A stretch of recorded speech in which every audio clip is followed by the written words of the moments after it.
तुभ्यं नमः त्रिभुवनार्तिहराय नाथ। तुभ्यं नमः क्षितितलामलभूषणाय। तुभ्यं नमः श्रीजगतः परमेश्वराय। तुभ्यं नमो जिह्ववो दधिशोषणाय। राजीमतीया प्रविहाय मोक्षो स्थितिचकारो पुनरागमाय। सर्वेषु जीवेषु दयादधानस्तं नैमिनाथं प्रणमामि भक्त्या।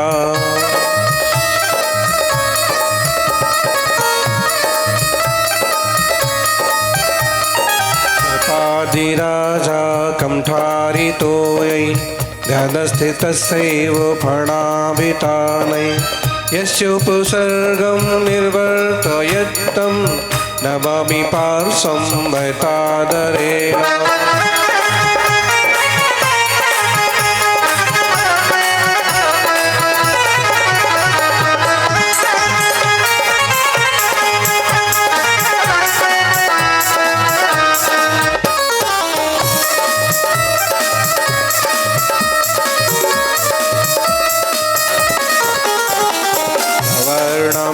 जंतु समूहमेन माकर्षयामासे धर्मपूता। मज्जन्तमुद्वेक्षयेन शापि त्रिवर्धमानं प्रणमाम्यहं तम्।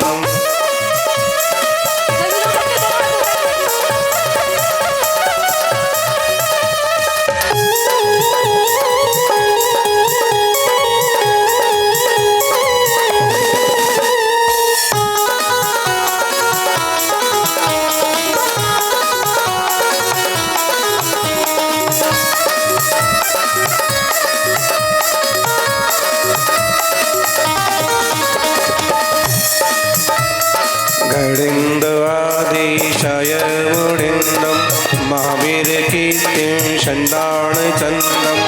सूर्यं तपस्विं सम्मदिमुनिन्दं नित्यं नमामि चरणारविन्दम्।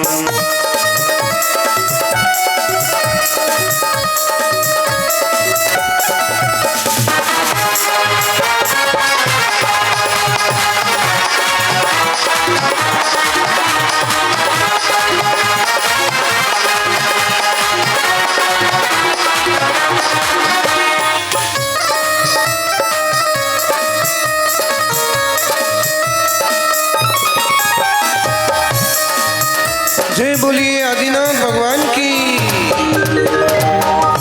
सबको मालूम है अतिशयकारी आदिनाथ भगवान। सदियों का इतिहास जुड़ा है और हृदय का पूरा विज्ञान जुड़ा है। प्रथम तीर्थंकर आदिनाथ भगवान की पगलिया जी में जो नेमिनाथ भगवान विराजे हैं। पहले वाली मूर्ति बहुत छोटी है, लेकिन वो मूर्ति मिली थी तालाब से, है ना। और उस मूर्ति के निमित्त से आज जो पगलिया जी आज जिनालय के रूप में प्रतिष्ठित होने जा रहा है, नेमिनाथ भगवान की। और जोर से बोलिए वर्धमान महावीर भगवान की। कम जरूर है लेकिन कमजोर नहीं है। आचार्य श्री आदि सागर महावीर कीर्ति विमल सागर जी महाराज की। तपस्वी सम्राट गुरुवर आचार्य श्री सन्मति सागर जी महाराज की। बोलिए परम पूज्य चतुर्थ पट्टाधीश वासले शिरोमणि राष्ट्र गुरु राष्ट्र संत अतिशय योगी आचार्य भगवान श्री सुनील सागर जी गुरुदेव की जयकारा गुरुदेव का।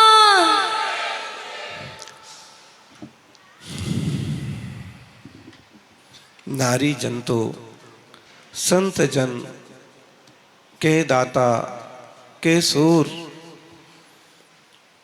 नहीं तो रह जे बांझड़ी मते गमावे नूर।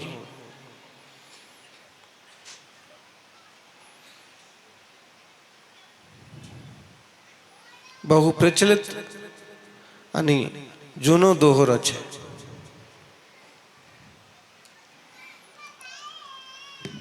मातृशक्ति का दिन है, गर्भ कल्याणक जन्म कल्याणक। और कल सुबह तक बाल क्रीड़ा और बारात वगैरह।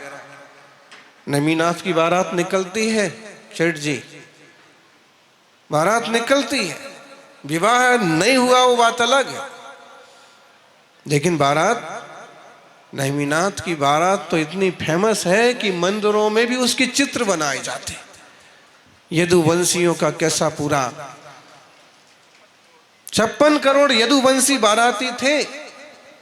भारत देश का, दुनिया का सबसे पुराना देश है, बड़ी विरासत है, बड़ी संस्कृति है, जिसमें 24 तीर्थंकर, 24 में भी 22 में नेमिनाथ भगवान का अद्भुत पराक्रम है, पार्श्वनाथ और उसके बाद महावीर। वर्धमान महावीर स्वामी के शासन काल में हम सब विराजे। महावीर स्वामी की बारात नहीं निकलती है। ये बात जरूर है कि उनके भी रिश्ते आए थे, राज के आ गए रिश्ते, उनके रिश्ते आए थे लेकिन बारात नहीं निकली। पार्श्वनाथ भगवान के भी रिश्ते आए थे जब वो राजकुमार थे, लेकिन उन्होंने रिश्ते स्वीकार नहीं किए। उन्होंने कहा कि छोटे से दायरे में फंस करके समय बेकार नहीं करना चाहते, हम आत्म कल्याण करेंगे और जगत का कल्याण करेंगे। सब कुछ छोड़ करके वैराग्य का पथ लिया। नेमिनाथ ने महाराज कृष्ण के कहने में आकर के हाँ तो कह दी कि ठीक है तैयार हूं विवाह के लिए, लेकिन वो एक निमित्त बना कि जानवरों को बंदिश किया था और वह देख करके उनको बड़ा तकलीफ हुई कि मेरे कारण से इतने पशु पंछियों को दुख दिया जाएगा, और वैराग्य का रास्ता लेकर के गिरनार चढ़ गए, नेमिनाथ भगवान बन गए। सौभाग्यशालियों, नेमिनाथ भगवान आज जन्म कल्याणक मना रहे हैं, घर कल्याणक मनाया। कल बारात निकलने तक, वैराग्य होने तक आधा दिन, मतलब है 2.5 दिन संसार का, 2.5 दिन परमार्थ का। आज पूरा का पूरा जीवन लोग जिंदगी केवल गृहस्थी, केवल मौज मस्ती में बिता देते। ठीक ढंग से गृहस्थी में ही रहे तो भी कोई बात नहीं, लेकिन संस्कृति छोड़ करके विकृति का जीवन जीते हैं, केवल अधोगति का मार्ग स्वीकारते हैं, वो कष्ट की बात है। सौभाग्यशालियों, मातृशक्ति हमेशा से वंदनीय रही है। इसलिए हमारे प्राचीन शास्त्रों में लिखा, यत्र नार्यस्तु पूज्यन्ते रमन्ते तत्र देवता। एक सच्चा गृहस्थी का जोड़ा भी बन जाए, एक अच्छा गृहस्थी का जोड़ा बन जाए तो वो भी धर्म ध्यान करते करते बहुत ऊंचाइयां हासिल करते हैं। गायत्री परिवार के साधक उपस्थित हैं, अनेक श्रावक उपस्थित हैं कि गृहस्थी में रह करके भी लोग सात्विक देव गुरु भक्ति का जीवन जी सकते हैं।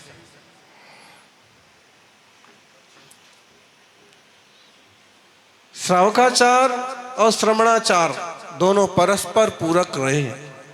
पंच कल्याणक के 5 दिनों में से 2.5 दिन इस बात का सूचक है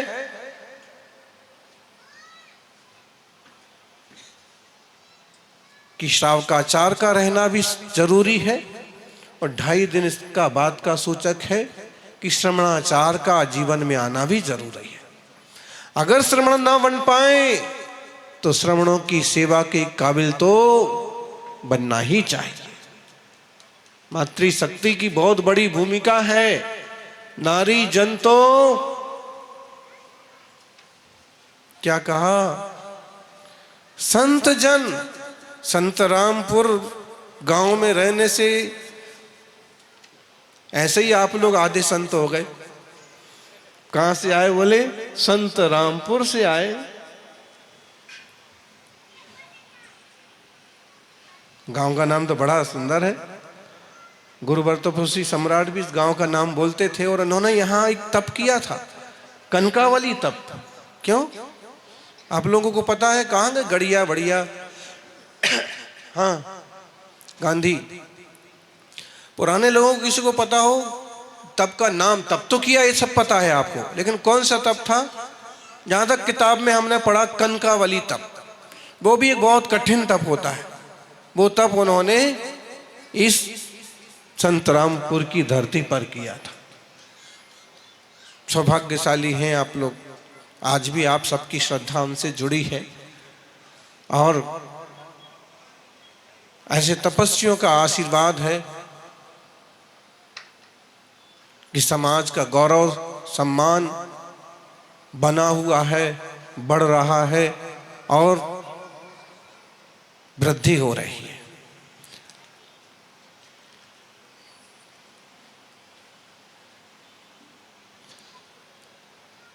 गुरुओं का आशीर्वाद का मतलब ये नहीं होता है कि जीवन में कोई समस्या ही ना आए।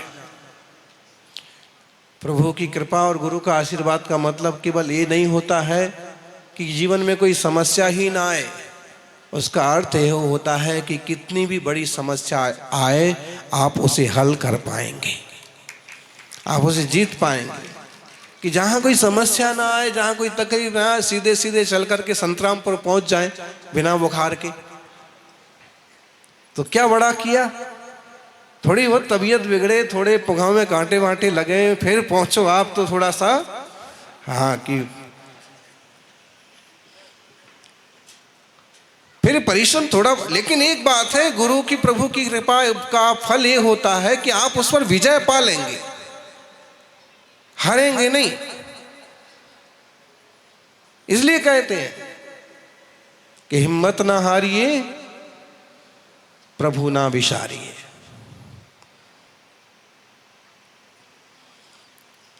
पहला दिन भी अच्छे से मंगलमय प्रसंगों के साथ गर्भ कल्याणक का संपन्न हुआ।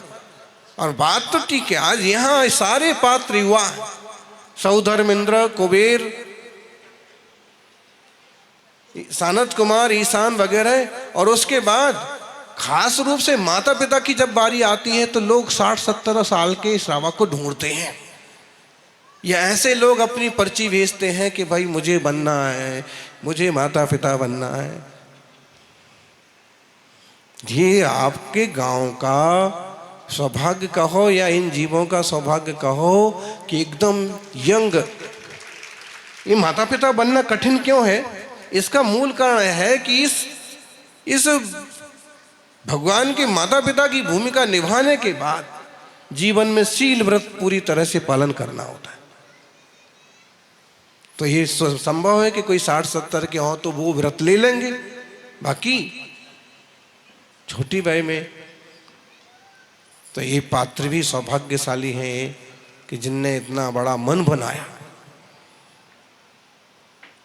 बाकी सारे पात्रों की तो बोलियां लगती हैं, इस पात्र के लिए सबसे खास ये रहता है कि ये नियम पालन कर सकते हैं क्या।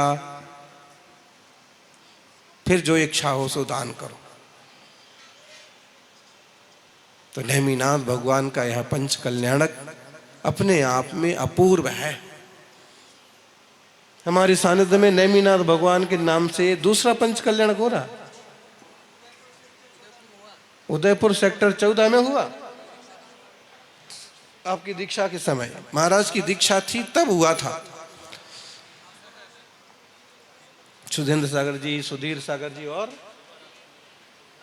आप भी थे, हाँ, और बांसवाड़ा में भी हुआ था। तो ये लेकिन गुजरात की धरती पर जहां नेमिनाथ भगवान की निर्वाण स्थली है, ऐसे गुजरात प्रदेश में संघ के सानिध्य में नेमिनाथ भगवान के नाम से पहला पंच कल्याणक हो रहा है। गिरनार में जब होगा तब होगा गिरनार मां पण नेमिनाथ नो पंच कल्याणक थसे।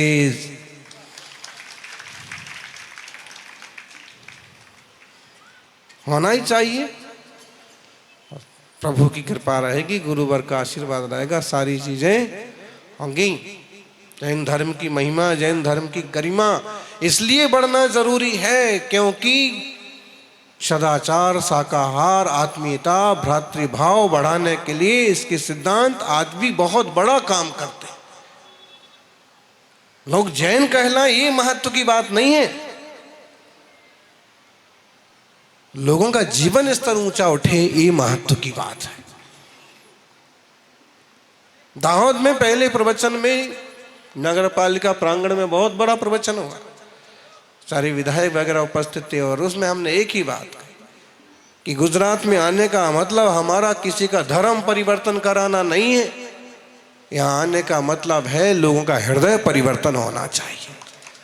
जो लोग रास्ता भटक रहे हैं, जो भारतीय सनातन संस्कृति, जो श्रमण संस्कृति से हटते जा रहे हैं, दूसरे लोभ में आ करके इधर उधर भटकते जा रहे हैं, खान पान बिगड़ता जा रहा, वो नहीं बिगड़ना चाहिए। सही रास्ते सभी चले, सबका मंगल हो, सबका जीवन उन्नत हो। ऋषियों का देश है ये, गृहस्थ में रह करके तपस्या करने वालों का देश है। साधु बन के तपस्या करना है वो तो आज भी आप जैन मुनियों में देख सकते हैं। बाकी गृहस्थी भी तप करते हैं, यहाँ व्रत करते हैं, उपवास करते हैं। सौभाग्यशालियों, नारी जन तो संत जन, संत को जन्म दो। कह दाता के सूर, या तो दाता हो या फिर सूरवीर हो, दान करने की क्षमता हो। जब देखा पंच कल्याणक महोत्सव हो रहा है, शुरू शुरू में यहाँ की मंडली आई, सेठ जी पंच, और इसमें वो बोले महाराज आप तो एक दिन का कर दो। कुछ श्रावक बोले 3 दिन का बोल। फिर एक जन बोले महाराज आप तो आओ पधारो, आपका आ गया समझ लो तो हमारा पंच कल्याणक हो गया, इतना ही बहुत। हम सोचा कि बड़े सस्ते लोग हैं ये तो, मतलब 1 दिन में ही कर दो, 1.5 दिन में कर दो, 5 दिन में कर दो। फिर भी सबने अपना मन बनाया कि मौका बार बार नहीं आता है, जब समय और अवसर सामने है तो पंच कल्याणक करना है। अगली बार जब फिर से आए तो कहा महाराज जी 5 दिन का ही पंच कल्याणक करना है, आप आशीर्वाद दो, समय निश्चित करो। और वो समय अपने सामने है, इस समय का आनंद अपन सभी ले रहे हैं। किसी को कोई तकलीफ है, कोई दिक्कत है, और दान देने वाले खुल के दान दे रहे हैं। अब देखिए जरा सा पाद प्रक्षालन हो, दूसरों से तुलना मत करो कि वहां 5 लाख में गई कि 3 लाख में गई कि आप यहाँ की स्थिति देखो। आप जब इतनी छोटी भावना थी, भावना बढ़ते बढ़ते इतनी बड़ी हो गई, और आज पाद प्रक्षालन करने के लिए भी लोग इतना बड़ा बड़ा मन बना रहे हैं। दाता देने वाला इतना बड़ा पंच कल्याणक हो रहा है, मेरी तरफ से भी कुछ लगना चाहिए। इतना बड़ा महोत्सव हो रहा है, समाज इकट्ठा है, दूर दूर के लोग आ रहे हैं। आप क्या समझ रहे हो यहाँ केवल 500-700 लोग हैं? लेकिन ये जो मोबाइल है ना आजकल, ये पूरे देश में घूमता है, और जिसमें हमारे ऊपर तो लोगों की नजरें लगी हुई हैं कि आज क्या बोल रहे हैं, आज कहाँ जा रहे हैं, क्या होने वाला है, खांसी कितनी है कि बुखार कितना है। तो 1000-5000 लोग तो यूं देखते होंगे।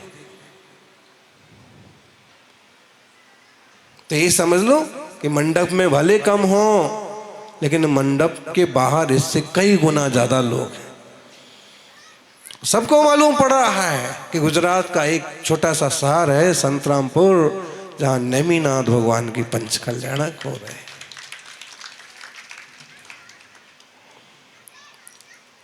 नारी जन तो संत जन, के दाता, या तो दाता हो ले जाओ, हमारी तरफ से करो।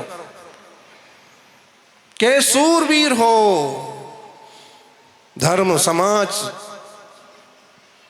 राष्ट्र पर कोई संकट आए तो लड़ने को तैयार हो। अब बताओ तुम्हारा नंबर कहां आता है इसमें?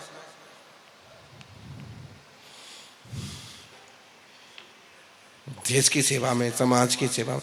एक व्यापार ईमानदारी से करना, और व्यापार में नए नए सिस्टम से सोचना, ये भी एक तरह की समाज की, देश की सेवा है। कैसे नुकसान कम हो हमारे देश का, कैसे नुकसान कम हो हमारी माटी का, प्रदूषण कैसे कम हो, ज़्यादा से ज़्यादा लोगों को लाभ कैसे हो, हमारी सेवाओं से लोगों को सुकून कैसे मिले। ये भी एक तरह का देखा जाए श्रावकाचार में जिसका भी एक सिस्टम बनाया है कि श्रावक परिग्रह परिमाण व्रत पाले, श्रावक इस तरह के व्यापार करे, श्रावक इस तरह के व्यापार ना करे, इस तरह से लोगों की सहायता करे। जरूरी नहीं है कि हम उसको रोटी और भोजन दे करके ही दान कर रहे हों। हो सकता है कि हमारे व्यापार में कोई स्कीम ऐसी हो कि साधारण लोगों के लिए हम कुछ कम रेट में भी उसकी योग्य वस्तु दे रहे हैं। तो श्रावक एक बहुत बड़ी भूमिका निभाता है देश की, समाज की उन्नति में, विकास में। सौभाग्यशालियों, सूरवीर होना, दाता होना, संत होना, अपने आप में एक सुश्रावक होना अपने आप में बहुत बड़ी बात है। अभी कह रहे थे रितेश भाई, बच्चों को जरूर लाओ, जरूरी है, क्योंकि अभी परीक्षाएं चल रही हैं, नहीं तो। और जरूरी है कि हम शिक्षा किस लिए दे रहे हैं, कल इस पर चर्चा होगी। कल स्कूल भी आएंगे, यहाँ पर बच्चे भी बहुत सारे आएंगे, तभी बिना संस्कारों के, और खुद शुरुआत खुद से करना पड़ेगी। आप क्या कर रहे हैं, आप किस ढंग से प्रवृत्ति कर रहे हैं, इसका असर पड़ता है।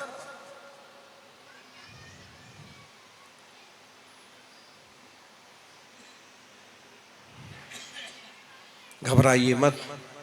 जीवन में जो चीजें आपको चैलेंज करती हैं वही चीजें आपको चेंज करती हैं, आपको बदलती हैं। कोई चीज लगती है ना चैलेंज कि कैसे होगा, वही चीज आपको आदि तक ले जाने के लिए सीढ़ी का काम करती है। और इस तरह से जो सकारात्मक ढंग से सोचते हैं, किसी भी क्षेत्र में है, टांग खींचने वाले हर जगह तैयार हैं, निंदा करने वाले तो सपोर्ट करने वाले भी मिल जाएंगे। सब तरह के लोग इस दुनिया में हैं। बस आप ईमानदारी से सही दिशा में कदम बढ़ाएं। मातृशक्ति से आग्रह है, जन्म के बाद संतान को संस्कार देने की बजाय जन्म के पहले ही उस पर फोकस करना चाहिए। अभी आप सुने ना, स्कूल में केवल 5% शिक्षा दी जाती है, बाकी 90-50% शिक्षा तो आपके द्वारा दी जाती है। और अगर हम सही अर्थों में कहें तो 80% शिक्षा तो पेट में हो जाती है। विज्ञान कहता है कि बच्चे का 80% विकास, भ्रूण के मस्तिष्क का 80% विकास गर्भ में होता है। मतलब सिखाया तो तब जाना चाहिए। अभिमन्यु का उदाहरण इसके लिए एक मतलब स्पेशल स्टोरी है, जो गर्भ में भी सीख जाता है। क्योंकि हम ये कहेंगे कि कानों से नहीं सुना होगा, लेकिन उस पर उन सारे सूक्ष्म जो टंकण है उसका असर पड़ा। तो गर्भाधान, दाऊद पंच कल्याणक में एक बात हमने कही थी, अक्सर कर गर्भ कल्याणक के 2 दिन मनाए जाते हैं। जन्म कल्याणक का एक ही होता है, सब कल्याणक का एक ही दिन होता है। 2 दिन क्यों? क्योंकि गर्भाधान के लिए, गर्भ कल्याणक के लिए दोहरी क्षमता, दोहरे पुरुषार्थ की जरूरत है। सबसे पहले तो भूमि को तैयार करना। दुकान जब चलती है तो सबको दिखती है, पेढ़ी जब चलती है सबको दिखती है कि कंपनी बहुत चल रही है, लेकिन जो बनाने वाले होते हैं, जो उसकी नींव तैयार करते हैं, वो चलने से चौगुनी मेहनत होती है उसकी नींव तैयार करने में, उसका स्टैंडर्ड खड़ा करने में, उस पेड़ी को नाम दिलाने में। यहाँ इस गांव में भी ऐसी दुकानें होंगी जो सीधा नाम से चलती हैं, पीढ़ियां नाम से चलती हैं। क्या नाम से चलती है?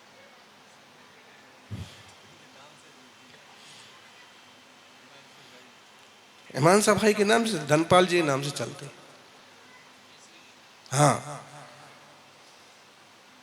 तो एक नाम से चलती है, पेड़ी बन जाती हैं। जैसे अब इनका भूता का ले लो, गड़िया का ले लो, पाणोला दो नाम रहते हैं, हाँ, दो नाम रहते हैं, और फिर रहता है एंड सन्स, या फिर इतने। हाँ, हमारी आपकी भी है कोई, समझ लो तो 50 साल हो गए होंगे आपको, 60 साल हो गए। हमारी पीढ़ी कब से चल रही देखो। अगर आचार्य आदि सागर जी महाराज से गिनो तो हमारी पीढ़ी चलते चलते कितने साल हो गए जी? 1913 से।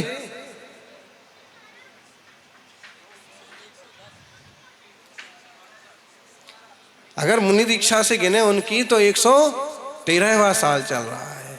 सिंस 113 साल से पीढ़ी चल रही है। नकली नक्कालों से सावधान।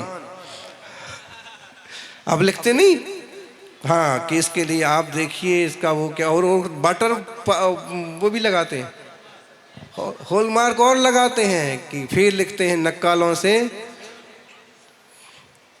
हमको भी लगना पड़ेगा। अब 113 साल अगर अपन समझ लो, उनके मुनि अवस्था के 2 साल कम कर दो, 15 से मानो, आचार्य पद से मानो, तो 15 से 25 तक कितने हो गए? 1915 से 2025 तक कितने हो गए? 110 तो पूरे हो गए। और इस श्रुत पंचमी से अपन 111वां आचार्य पद दिवस पूरे साल भर मनाएंगे। आचार्य आदि सागर जी अंकली कर दुकान के 100 साल हो गए, 110 साल, 11 साल हो गए, तो वो संसार की दुकान है और ये परमार्थ की दुकान है।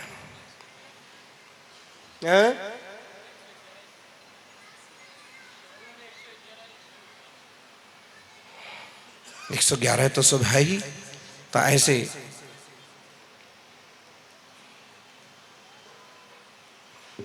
बरसों बरसों से तैयार होती है इज्जत, पहचान। ऐसे ही ये हमारी संस्कृति, श्रमण संस्कृति, भारतीय संस्कृति की जो पहचान बनी है, बहुत बहुत मेहनत से बनी है। आप सबसे आग्रह है, अपने आचार विचार, अपने विवेक को संभालो। नई संतान के लिए एक भूमि तैयार करो। किस टाइप का जीव चाहते हैं आप, किस टाइप का उसका विकास चाहते हैं? तीर्थंकर की मां सपने देखती है, ये बात ठीक है कि पुराणकारों ने उसे एक रात से जोड़ा और फिर कहा कि रात में 16 सपने देखे। हो सकता है कि एक ही रात में 16 सपने देखे भी हो, लेकिन ज्यादा संभव ये भी है कि मां बिना रात के भी ऐसे ही सपने देखती हो कि ऐसा बेटा होना चाहिए, ऐसा पराक्रमी होना चाहिए, ऐसा शक्तिशाली होना चाहिए, ऐसा दुनिया का कल्याण करने वाला है। होती ना कोई कोई माँ, ऐसा बेटा होना चाहिए कि पूरे शहर में नाम हो, दीन दुखियों की सेवा करे, साधु संतों की सेवा शुश्रूषा करे। अब ऐसे सपने जब देखे तो सच में वो सब सपने रात में बन के आ गए। पहले खुली आंखों से सपने देखो। सपने वो नहीं होते हैं जो सोने पर आते हैं, सपने तो वो होते हैं जो सोने नहीं देते हैं।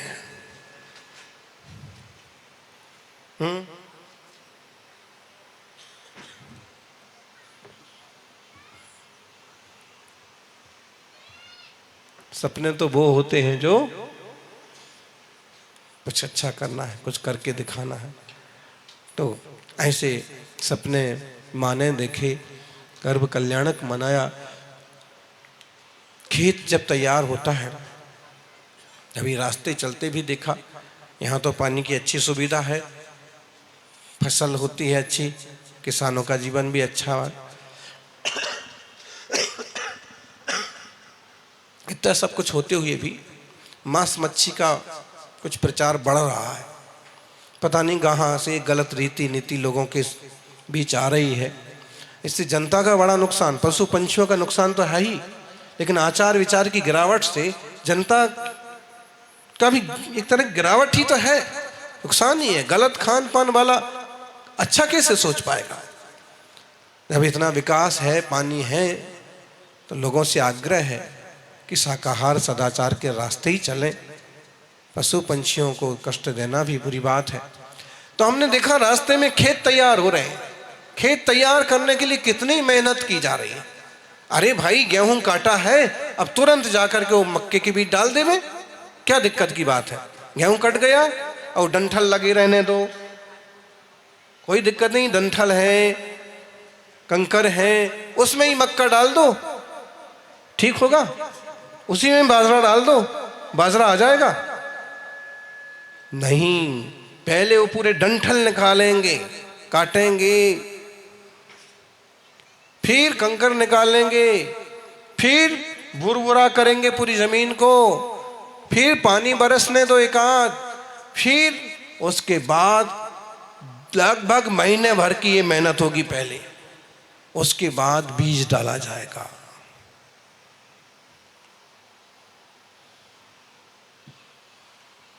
बीज कब डाला जाएगा?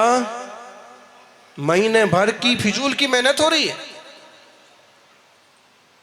खेती ना करने वाला कोई होगा तो कहेगा भाई काहे को इतनी मेहनत कर रहे हो, काहे को फफूंद निकालते हो, कंकर बीनते हो, डंठल निकालते हो, बार बार क्यों भुरभुरा करते हो, क्यों ट्रैक्टर इधर से उधर घुमाते रहते हो।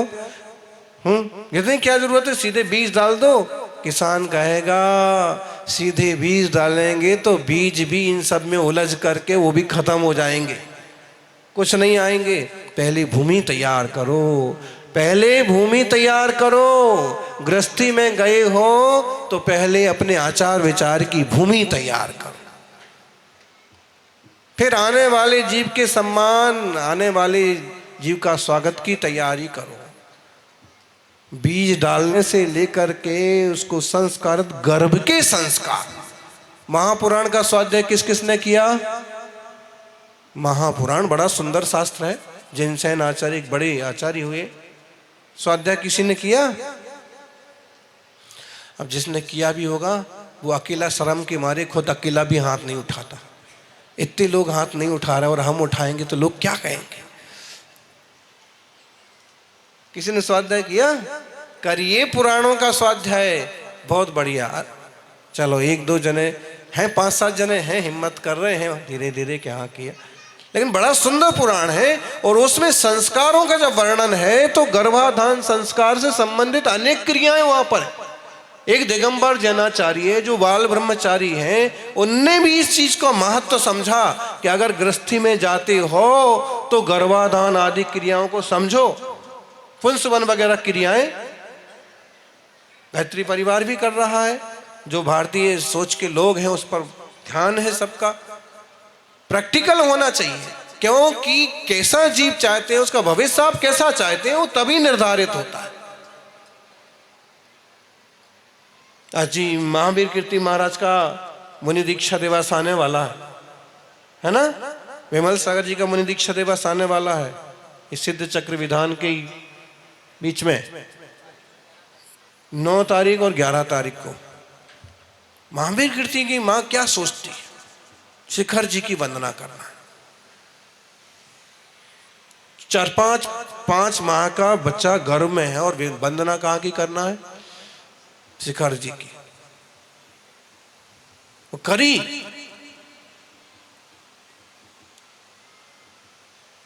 महावीर कीर्ति का जन्म हुआ, स्वस्थ शिशु का जन्म हुआ। नाम तो रखा था माँ बाप ने महेंद्र कुमार, लेकिन उनका बोल चाल, उनका चाल ढाल और उनका जो रुतबा था, उससे स्कूल में बच्चे उनको कहते थे महेंद्र सिंह, और वही नाम चलता था फिर आगे ब्रह्मचारी तक, पंडित महेंद्र सिंह, ठाकुर नहीं, जैन। लेकिन वो बचपन के संस्कार। और जब वो मुनि बने तो उनका अधिकतम समय कहाँ बीता? तपस्या में, सिद्ध क्षेत्रों पर, मांगी, तुंगी, पावागढ़। पावागढ़, इस पावागढ़ जहाँ देवी जी की महिमा है, पावागढ़ में वहाँ चतुर्मास किए उन्होंने। उस जमाने में संतरामपुर भी आना हुआ होगा, है ना? आए ही होंगे, आए थे, अच्छी बात है। तो हमने आपको क्या बात कही? गर्भ में जब वो जीव था तो माँ के संस्कार का हो, उस जीव के होनहार का हो, शिखर जी की यात्रा की, शूरता के साथ, वीरता के साथ। तो ऐसे गर्भ की सार संभाल और संस्कार जरूरी है। टीवी देखते बैठोगे वैसे ही बच्चा आएगा। ये राज ने एक अच्छी बात, राज की बात कही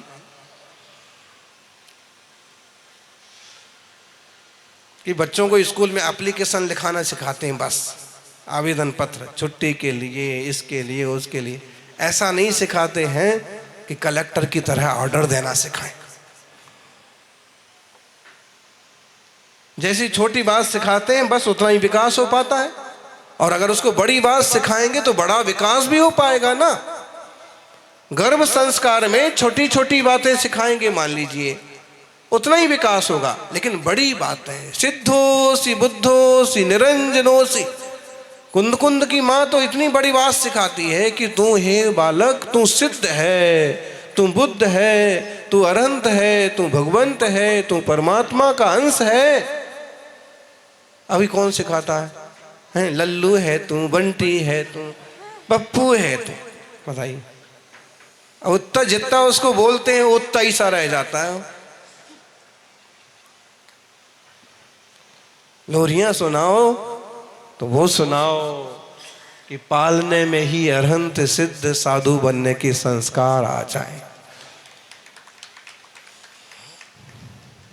बन पाए तुरंत न बन पाए, लेकिन ऐसा गृहस्थी में भी ऐसा जीव जाएगा तो वो भी गृहस्थी में जाके भी कुछ ना कुछ कमाल दिखाएगा। सौभाग्यशाली हो। गर्भ कल्याणक महोत्सव की महिमा है। मातृशक्ति को क्या, पूरे समाज को संकल्प करना चाहिए, गर्भ में आए हुए किसी भी जीव के साथ अन्याय नहीं करेंगे, गर्भपात नहीं करेंगे, गर्भ का पतन नहीं करवाएंगे, किसी को सलाह नहीं देंगे। जो जीव आएगा अपने भाग्य से अपना पुण्य लेके आएगा। नारायण कृष्ण का जन्म कितने नंबर पर हुआ था? बोलो। लोग कहते हैं कि कृष्ण का अवतार क्यों नहीं हो रहा है, भगवान जन्म क्यों नहीं ले रहे? भाई तो वो 7वें नंबर पर आए थे। तुम्हारे यहां तो पहले दूसरे नंबर के बाद तीसरा नंबर ही तक नहीं बचा है, अब कहां आएंगे? जो जीव आता है, गृहस्थी में गए हैं तो जो जीव आए उसका स्वागत करो। अपने भाग्य से वो कहां से कहां पहुंच जाएगा। गर्भ कल्याण, जन्म कल्याण का मतलब है कि अब बार बार गर्भ में नहीं आना है, अब फिर जन्म नहीं लेना है, और जन्म को लेकर के जन्म को सार्थक करने का जैसे प्रभु ने पुरुषार्थ किया वैसे हम भी करें। जन्म की महिमा इसलिए नहीं गाई जा रही है कि जन्म लेना अच्छा है, बल्कि जन्म की महिमा इसलिए गाई जा रही है कि इस तरह का जन्म लेना अच्छा है कि जिसके बाद बार बार जन्म ना लेना पड़े। के दाता के सोर, नहीं तो रह जे बांझड़ी मते गमावे नूर। स्त्रीणाम सतानि सतसो जनयंती पुत्रान। बोलो। कुंद मान तुंग जैसे आचार्य कहते हैं, स्त्रियों के लिए यहाँ पर कह रहे हैं कि 100 माताएं 100 बच्चे पैदा करती हैं, लेकिन कोई मीनिंग नहीं है। और धन है तीर्थंकर की माँ कि एक बच्चे को जन्म देती है, वो भी पूरे लोक का कल्याण करता है। भले एक हो, भले 2 हो, 3 हो, लेकिन ऐसे हो। कम से कम माता पिता का सम्मान करें, परिवार का नाम रोशन करें, समाज के धर्म के काम आए।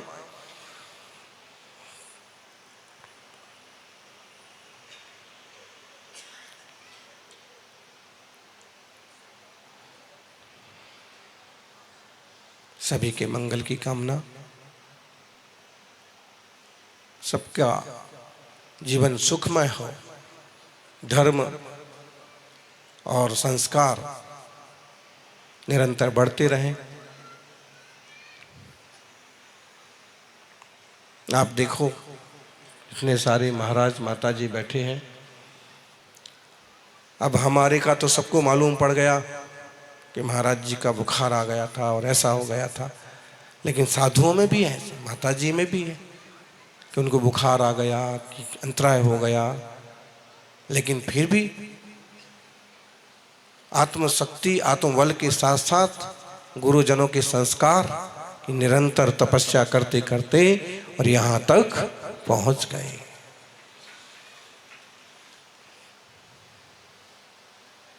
बिना संस्कारों के, बिना निष्ठा के ये कदम चलना भी मुश्किल होता है, खासकर मुनियों के ऐसे मोक्ष मार्ग पर, साध्यों के ऐसे कठिन मार्ग पर। तो ये सम्यक दर्शन, सम्यक ज्ञान, सम्यक चारित्र का मार्ग है। इसकी कल अपन दीक्षा के अवसर पर विशेष चर्चा करेंगे। प्रातःकाल विद्यार्थियों के साथ आप सब भी बैठेंगे और विशेष चर्चा होगी। मोटिवेशनल स्पीकर भी उपस्थित हैं, एक नहीं दो दो, और दो नहीं 50-50 प्रैक्टिकली। मुनिराज माता जी प्रैक्टिकली बताइए कि ऐसे करिए। तो ऐसे सबका मानस बने, सब पूरे मन से मिलजुल करके महामहोत्सव को संपन्न करें। मित्रों को फोन करें कि भाई ये केवल जैन समाज का कार्यक्रम मत समझिए, सभी आइए और कम से कम जो प्रवचन है और रात्रि के सांस्कृतिक कार्य, इसमें सबको शामिल करने की कोशिश कीजिएगा। जय बोलिए अहिंसामयी सनातन विश्व धर्म की।